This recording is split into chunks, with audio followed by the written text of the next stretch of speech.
Bonsoir tout le monde. Bienvenue dans votre rendez-vous pour Cinéphile Insomniaque, la seule émission qui revendique haut et fort poser des questions auxquelles personne n'a de réponse sur un sujet passionnant, le cinéma, et qui aime à se perdre dans les réflexions qu'il suscite chez nous. Bienvenue dans Somniloque, un épisode cette semaine qui va être accolé à l'actualité. Voilà, c'est suffisamment rare pour être signalé, puisque je me doute que la sortie d'un certain film sur une certaine plateforme de streaming a dû pas mal influencer vos votes, puisque vous avez voté, comme toutes les semaines, sur Twitter et Instagram, @dex et le cinéma pour le sujet que l'on allait traité dans cet épisode, et c'est le sujet de la Director's Cut qui s'est imposé, mais alors haut la main. Donc je ne doute pas que la sortie imminente du Justice League de Zack Snyder, la fameuse Snyder Cut, est, on va dire, pesée dans la balance de votre décision, mais bon, évidemment, il n'y a aucun problème avec ça, surtout que ce film incarne quand même une problématique extrêmement intéressante, celle de la Director's Cut donc, qui nous invite à penser la question des versions de films, les différentes versions que peut proposer un metteur en scène d'une même œuvre. Et ce qu'on va faire dans cet épisode, c'est se demander est-ce que cela est pertinent et qu'est-ce que cela révèle de la place de l'objet film, à qui appartient le film, est-ce qu'il appartient à son metteur en scène, à son producteur ou bien à son spectateur. Mais avant de commencer la réflexion, je vais évidemment adresser un mot de remerciement à ceux qui me soutiennent sur Patreon, celles et ceux qui me soutiennent sur mon compte Patreon. Merci de croire à ce que je fais, merci de continuer à me soutenir, merci de me permettre aussi de mettre de l'argent de côté pour investir dans mes futurs projets. Vraiment, vous êtes super et je suis toujours ravi de vous proposer ce contenu à vous, mais aussi à ceux qui n'ont pas les moyens de faire des dons. Et si jamais vous en ressentez l'envie, eh bien le lien est dans la description. Je disais donc qu'il y avait plein de questions géniales qui se posaient avec la sortie de ce Justice League de Zack Snyder, parce que ce film a une place très particulière dans le monde du cinéma. Alors je précise évidemment que je ne l'ai pas encore vu, et c'est normal puisqu'il n'est toujours pas sorti, en tout cas par nos contrées, ni même aux États-Unis, donc je ne peux même pas le pirater pour vous en parler dans cet épisode, en tout cas à l'heure où j'enregistre ce podcast. Une nouvelle version qui, si l'on en croit les premières critiques américaines qui sont tombées au moment où j'enregistre ce podcast, n'a absolument rien à voir avec la version de Joss Whedon qui est sortie dans les salles. Et c'est là où c'est intéressant parce que ce Snyder Cut que nous allons tous visionner, en tout cas moi je sais que je vais le regarder parce que c'est un petit peu une anomalie dans le paysage de la production cinématographique. Enfin, quand est-ce qu'on a vu la dernière fois un studio accorder 40 millions de dollars, il me semble que c'est ça le budget qui a été alloué à la production de cette nouvelle version, ce qui est énorme pour la deuxième version d'un film, 40 millions de dollars pour un film qui existe déjà. C'est quand même une décision, on va dire, de production commerciale assez particulière. En tout cas, voilà, je pense que la plupart des producteurs qui ont vu cette décision être prise se sont tous regardés comme ça en disant « Mais qu'est-ce qu'ils sont en train de faire ? Là, c'est quand même... est-ce que ça vaut le coup ? Est-ce que ça a un intérêt de dépenser autant d'argent pour proposer une nouvelle version d'un long-métrage qui existe déjà ?» L'avenir nous le dira. Moi, en tout cas, en ce qui me concerne, je considère que ça ne peut pas être pire que la première version de Justice League, puisque c'est un des plus mauvais films que j'ai vu de toute ma vie en salle. Ah oui, je l'affirme haut et fort, moi, le premier Justice League, quand je l'ai vu, la première réflexion qui m'est venue à l'esprit, c'est « Ce film ne devrait même pas être projeté en salle, parce que de toute évidence, ce film n'est pas fini, et il porte les stigmates d'une production qui n'est pas arrivée à son terme. » C'est-à-dire que vraiment, le film donnait l'impression que c'était pas terminé, donc voilà, qu'il manquait 1 heure de long métrage. D'ailleurs, la version que nous propose Snyder va faire 4 heures, donc comme quoi mon intuition de l'époque était en partie vraie. Et surtout, c'était un film qui était ni fait ni à faire, c'était une horreur, mais vraiment, le film savait pas sur quel pied danser, donc je ne peux être, on va dire, sinon enjoué que curieux de découvrir la nouvelle version de Snyder, mais c'est bien de ça dont il s'agit. Une nouvelle version. Parce que Snyder s'est senti, en tout cas a constaté qu'il avait été totalement dépossédé de sa vision artistique d'origine lorsque le long-métrage de Joss Whedon est sorti, et cette dépossession l'a poussé à reprendre le contrôle artistique de son œuvre, et donc à revendiquer haut et fort au point de mettre son nom dans le titre du film. Il s'appelle le Justice League de Zack Snyder, Zack Snyder's Justice League, et ça pose quand même une question qui est fort intéressante, en tout cas je trouve, à traiter dans une émission qui parle de cinéma. À qui appartient le film ? À qui appartient cet objet extraordinaire, vecteur d'émotions, d'infini et d'histoire qu'on appelle le film ? Est-ce qu'il appartient à son metteur en scène ? Ou est-ce qu'il appartient aux spectateurs qui l'ont vu ? Alors moi, voilà, je suis cinéphile, donc moi ce qui m'intéresse quand je regarde un film, en tout cas ma vision à moi, Clément, de la cinéphilie, ce que je veux voir, c'est voir un metteur en scène s'exprimer. De toute façon, je veux dire, voilà, moi je suis de tout cœur avec Zack Snyder dans cette problématique de la production de Justice League. J'ai hâte de voir la version qu'il va nous proposer, mais Ça pose quand même une question parce que on ne peut pas considérer la version de Justice League de Zack Snyder comme l'alpha et l'oméga de toute la problématique qui entoure la Director's Cut. Puisque la Director's Cut, donc on va juste rappeler vite fait ce que c'est, qu'on soit tous certains qu'on parle de la même chose, la Director's Cut c'est le montage du réalisateur. C'est une problématique qui se pose parce que dans le droit de la propriété intellectuelle américain, le film n'appartient pas au réalisateur mais appartient au producteur. C'est-à-dire que le réalisateur est un employé, l'employé d'un studio, qui l'embauche pour réaliser un produit qu'il va remettre à la production et que le producteur va vendre. Ce qui n'est pas du tout le cas en France, par exemple, où on peut exiger certaines choses d'un metteur en scène, mais pas de la même façon. Par exemple, pour prendre deux situations équivalentes, on va dire, on projette un film à moitié terminé aux investisseurs. Aux États-Unis, on va lui dire « tu refais ça parce que ça nous plaît pas », le réalisateur il va dire non, on vire le réalisateur, on prend un autre réalisateur. En France, lorsque vous proposez une version inaboutie, en tout cas pas terminée, d'un film, et que les investisseurs, la plupart du temps des Sofica ou des chaînes de télévision, vont vous dire « est-ce que tu peux modifier ça ?» Toi tu dis non, la chaîne de télé elle dit « t'es sûr que t'as pas envie de le modifier ?» Toi tu dis « ouais non, j'ai pas envie », et il va dire « ok, pas de problème, t'as pas envie, du coup je me retire de l'investissement du film, et tu n'as pas l'argent pour terminer le long métrage tel que tu le souhaites. » Donc c'est pas exactement le même cas de figure, vous voyez, c'est-à-dire qu'en France, vous conservez quoi qu'il en coûte le Final Cut. C'est vous qui avez le montage fini quand vous êtes metteur en scène. Par contre, vous pouvez avoir plus ou moins d'argent pour mettre à contribution votre vision et la proposer au spectateur, alors qu'aux États-Unis, on va pas se formaliser de ça, c'est pas l'argent qui dégage, c'est le réalisateur. Donc c'est une problématique spécifiquement américaine, la question de la Director's Cut, mais qui nous invite quand même à penser la question des différentes versions que l'on peut proposer d'un film qui s'est démocratisée, si on regarde l'histoire de l'émergence des Director's Cut, avec le marché vidéo.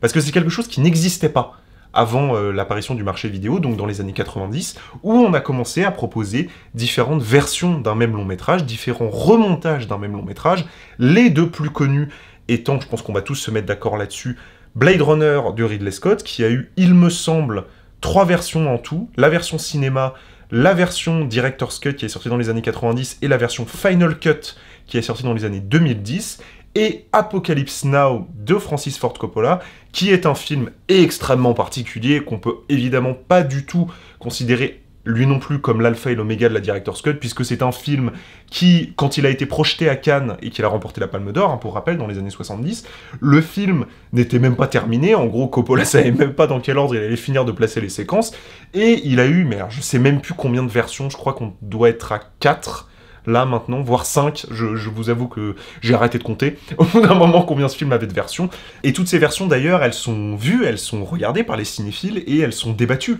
pour savoir quelle est la meilleure, quelle est celle qui propose la version la plus intéressante du film, et cette question-là, cette question que l'on se pose en tant que cinéphile lorsqu'on regarde des Director's Cut ou des remontages de films, de se dire quelle version de ce film je préfère, eh ben elle sous-tend quand même quelque chose, quand on pose la question, c'est qu'il existe un film au-delà des versions que l'on propose de lui.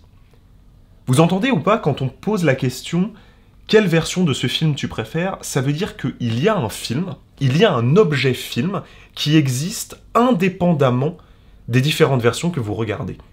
Et le fait de le remonter, de le réagencer, la plupart du temps, en tout cas moi c'est le constat que je peux faire, la Director's Cut n'impose pas un nouveau film. Elle impose une nouvelle version du film. Et ça, c'est vachement intéressant. Alors, est-ce qu'on va se perdre là tout de suite dans un questionnement philosophique extrêmement profond sur le fait que l'œuvre n'appartient pas à son metteur en scène, mais qu'en fait l'œuvre a une identité propre, a une essence propre, qui finalement presque préexiste au travail du metteur en scène, et au travail du scénariste d'ailleurs? Peut-être que c'est dans ce genre de réflexion que l'on va se perdre maintenant, après avoir fait le cours de droit de la propriété intellectuelle, maintenant on va partir dans la philosophie de l'art, vous me connaissez, vous savez très bien que c'est ce qui va se passer, mais avant de se lancer dans ce type de réflexion, il nous faut quand même souligner, puisqu'on s'en voudrait de pas le faire, que la problématique de la Director's Cut, on peut se dire « Ah, super, c'est génial parce que ça permet aux artistes de vraiment pouvoir s'exprimer. » Non, c'est une problématique commerciale. La Director's Cut, ça permet d'exploiter 2 fois le même film. Et d'ailleurs, l'idée que ce soit apparu sur le marché vidéo, c'est bien que voilà, on avait un truc à vendre, et que donc on allait vendre plusieurs versions du même film. Donc au pire, si jamais il y avait des collectionneurs cinéphiles, comme je fais partie, qui ont plusieurs versions des mêmes films, bah ils allaient acheter plusieurs DVD différents, les cons, et du coup on allait pouvoir leur vendre 4 fois la même chose, et donc gagner 4 fois plus d'argent. Nous sommes des moutons, notre amour du cinéma nous rend totalement soumis au capitalisme mondialisé. Mais le fait est que ça pose quand même une question, et que même dans la plus profonde trivialité commerciale qu'est le geste de proposer une Director's Cut, le plus souvent pour des résultats, on va dire, assez quelconques. Moi, je me souviens, par exemple, d'avoir vu la Director's Cut de Amadeus, de Milos Forman. Je vais pas vous mentir, regardez la version cinéma. Hein, vraiment, c'est mon conseil, là, que je vous donne dans cet épisode. Regardez la version cinéma, ça n'a absolument aucun intérêt de regarder la version Director's Cut de Amadeus. Alors, ça a un intérêt, parce que vous avez 20 minutes de film en plus, mais ces 20 minutes de film en plus ne changent absolument pas la teneur artistique générale du long métrage que vous avez déjà vu, et on le regarde plus par curiosité. C'est-à-dire qu'on se dit « Ah tiens, c'est rigolo, il n'y avait pas cette scène dans le montage cinéma », mais en dehors de ça, en dehors de la curiosité, l'idée que cette nouvelle version change complètement le rapport que moi, spectateur, j'entretiens à l'œuvre Amadeus, non. Je veux dire, concrètement, pas du tout. Et d'ailleurs, j'y reviens, la plupart du temps, ça n'est pas le cas. Et malgré mon amour du cinéma, malgré ma défense des metteurs en scène, je suis obligé, forcé, devant vous, là, de constater, d'admettre, je vais enfin vous dire la vérité, je suis assez dubitatif sur l'idée de proposer différentes versions d'un même film. La première fois où ça m'a vraiment posé question, c'est lorsque j'ai vu la version noir et blanc de Parasite, de Bong Joon-ho, qui n'est pas à proprement parler une Director's Cut, je suis d'accord avec vous, mais qui revient quand même à cette idée qu'il y a un film que l'on propose dans plusieurs versions. Voyant cette édition noir et blanc du film, je me suis vraiment posé une question, c'est... Ok, il m'a proposé une version couleur que j'avais vue donc, et une version noir et blanc que je découvre maintenant. Quelle est la vraie version du film ? C'est-à-dire que moi, spectateur, qui veut voir Parasite, je dois regarder quelle version ? Est-ce que je dois regarder la version couleur ou la version noir et blanc ? Quelle est la version que Bong Joon-ho me propose véritablement ? Surtout que Bong Joon-ho, vu le demi-dieu au box-office que c'est en Corée, je pense que les producteurs le font pas trop chier, tu vois, sur ce qu'il a à dire dans ses films. Donc moi, voyant ces deux versions, qu'est-ce que je dois regarder ? Quelle est la version que... C'est quoi le film, en fait ? C'est la version noir et blanc ? C'est la version couleur ? C'est les deux ? C'est-à-dire qu'il faudrait que je regarde 2 fois le même film pour avoir vu Parasite en entier. Pareil pour, par exemple, Mad Max Fury Road, qui a aussi été exploité avec une version en noir et blanc. Est-ce que je dois voir la version noir et blanc ou la version couleur ? C'est quoi le film, en fait ? Et c'est là, pour moi, où vous voyez, on commence à toucher presque à l'absurdité de la version du réalisateur, parce qu'en fait, la réponse, c'est les deux. La réponse, c'est vous regardez la version que vous voulez. Quand on prend le découpage de Amadeus, par exemple, pour revenir sur ce film-là, quand on regarde la version cinéma, on regarde un film de Milos Forman. Quand on regarde la Director's Cut, on regarde aussi un film de Milos Forman. Pareil, pour revenir sur Apocalypse Now, moi, le premier Apocalypse Now que j'ai vu, c'est la version cinéma à l'origine, et puis après, j'ai vu la Redux, je crois que c'est comme ça que ça s'appelle, j'avais déjà vu Apocalypse Now. C'était pas le même montage, évidemment, ce n'était pas la même version, mais j'avais déjà vu le film.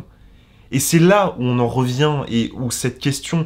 qui, personnellement, en tout cas, m'obsède beaucoup, la question de l'objet film, du film en tant qu'entité qui dépasse le spectateur, qui dépasse le metteur en scène, qui presque préexiste indépendamment de tous nos regards que l'on peut se poser dessus. Quand j'ai vu les différentes versions d'Apocalypse Now, je me suis rendu compte qu'en fait, j'avais déjà vu Apocalypse Now. Et que ce que j'étais en train de regarder, ce n'était pas un nouveau film, mais une autre version de ce film. Et la problématique que pose la Director's Cut, au-delà de la question de, de la place du metteur en scène dans la production hollywoodienne, qui serait une question, on va dire, presque strictement économique, en fait, la question du statut de l'artisan par rapport au producteur, au-delà de cette question très spécifique qui finalement n'est un petit peu que du droit du travail, hein, en fait, je ne trouve pas que la Director's Cut soit un sujet fondamentalement passionnant à analyser, parce que la plupart du temps, ce n'est pas une nouvelle œuvre que j'ai devant les yeux. C'est une nouvelle version. Et plusieurs versions d'une œuvre, la plupart du temps, ne viennent pas changer le cœur de celle-ci. Alors ce serait une problématique gigantesque qu'il nous faudrait traiter maintenant. Quand je parle du cœur de l'œuvre, quand je dis que en voyant plusieurs versions d'Apocalypse Now, je n'ai pas eu l'impression de redécouvrir Apocalypse Now, même moi, en vous le disant, je ne sais pas exactement de quoi je parle. Je ne sais pas exactement si c'est mon ressenti qui n'a pas évolué, si c'est les images que le film m'ont laissées qui n'ont pas évolué, mais le fait est que le film existe au-delà des différentes versions que l'on peut voir de lui. Et c'est en ça que pour moi, défendre la Director's Cut, ce n'est pas nécessairement défendre l'art, mais c'est plutôt se complaire dans une pratique, j'ai pas envie de dire strictement commerciale, même si, bon, la question de l'exploitation des différentes versions d'un film, c'est quand même, on se fout pas mal de notre gueule hein, sur la question de la commercialisation, mais il y a un peu de ça quand même. La Director's Cut, le plus souvent, n'apporte finalement pas grand-chose. Et je crois que la puissance d'un film réside au-delà de simplement est-ce qu'il manque une scène ou est-ce qu'il manque pas une scène. Je n'ai vraiment, là, en vous parlant, aucun souvenir d'un long métrage où, l'ayant vu, je me suis dit, là, ça valait le coup de regarder la Director's Cut parce que c'est vrai que le film que je vois est totalement différent. J'ai l'impression de ne pas avoir réellement vu le film en le voyant dans une autre version. Peut-être que c'est votre cas, et les commentaires sont là pour ça, et d'ailleurs j'ai conscience que la vision que je donne de la Director's Cut ne doit pas être partagée par beaucoup de monde, parce que quand je vois la joie que procure cette Snyder Cut de Justice League, je suis assez fasciné par les retours que ce film suscite avant même qu'il soit sorti. Il y a quelque chose de beau aussi de voir que l'on fait confiance à ce point-là à un artiste, mais moi je n'arrive pas à regarder cette proposition comme autre chose qu'une sorte de proposition strictement commerciale qui est que, regardez, on va faire une autre version d'un même long métrage. Si vraiment Joss Whedon, en faisant son Justice League, a sali à ce point l'idée d'origine et l'âme d'origine du film, il faut qu'il arrête définitivement de faire des longs métrages, parce que là vraiment ce que j'ai vu c'est une immondice absolue, mais personnellement lorsque j'ai vu le premier Justice League, j'ai vu un film qui ne tenait pas debout, et je ne suis pas sûr que ce soit exclusivement la faute de son metteur en scène. J'ai surtout l'impression de voir un film dont l'âme ne me parlait pas. Parce que le film que l'on se fait, nous, dans notre tête, la façon que l'on a de réagir aux images, la façon dont notre esprit recrée le film en le découvrant, c'est aussi fort que l'agencement des images que le metteur en scène nous propose. Et est-ce que vraiment cette magie peut être totalement différente pour une simple question de montage ? Écoutez, si le Justice League de Zack Snyder nous le prouve, j'ai hâte de voir ça. Voilà, c'est tout ce que j'avais à vous dire sur la question de la Director's Cut. J'espère que ça vous a plu, que ça vous a intéressé, que même si vous n'êtes pas d'accord, ça a suscité des réflexions chez vous. C'était un épisode un petit peu particulier parce que ce que j'ai essayé de partager comme point de vue, c'est que c'est une problématique qui finalement n'en est pas une. Il y a quelque chose de... Pour moi, on glose beaucoup trop sur la question de la Director's Cut et en fait, ça ne nous permet pas vraiment de penser le cinéma dans son ensemble. Et voilà, peut-être que vous n'êtes pas d'accord, peut-être que je vous ai donné des arguments pour nourrir le fait que c'est vous qui ayez raison et pas moi. En tout cas, je vous remercie d'avoir écouté cet épisode. Je vous dis à très vite pour encore plus de cinéma. Je vous souhaite de beaux rêves si vous l'écoutez avant de dormir. Et je vous souhaite une belle journée si vous l'écoutez en allant au boulot. Salut tout le monde.